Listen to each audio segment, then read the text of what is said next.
Europe is preparing for a scenario that could fundamentally alter the transatlantic alliance. Belgium's defense minister, Theo Francken, has confirmed that the European Union has a Plan B if the United States attempts to militarily seize Greenland. The comments come as US President Donald Trump renews claims that Greenland is critical to American national security. If the United States were to take Greenland militarily, that would mean the end of NATO. That is a red line for us. At that point, the alliance as we know it would no longer exist. Francken's remarks follow the launch of an international reconnaissance mission to Greenland involving several European countries. The mission aims to assess security risks in the Arctic.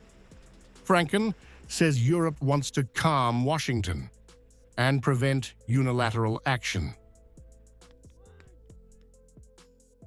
We want to send a very clear message to the Americans that we take their security concerns in the region seriously, and that we are capable of solving the problem ourselves if there is one.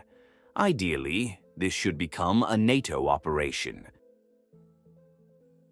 Still, Francken acknowledges a harsh reality. Any military confrontation with the United States would be futile. American dominance in the Arctic, from bases to supply lines, leaves Europe with little room for escalation. We're not going to start a war over Greenland, are we? Just look at the military balance.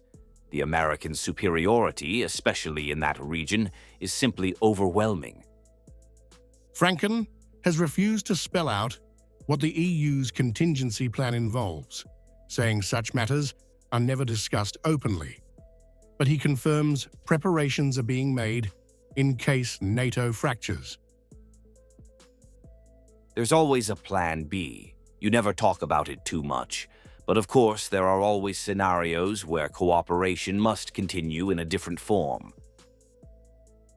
Now that EU's Plan B for Greenland is out, this has raised further tensions. Under President Trump's president threat for Europe, the Greenland is no longer just a strategic outpost.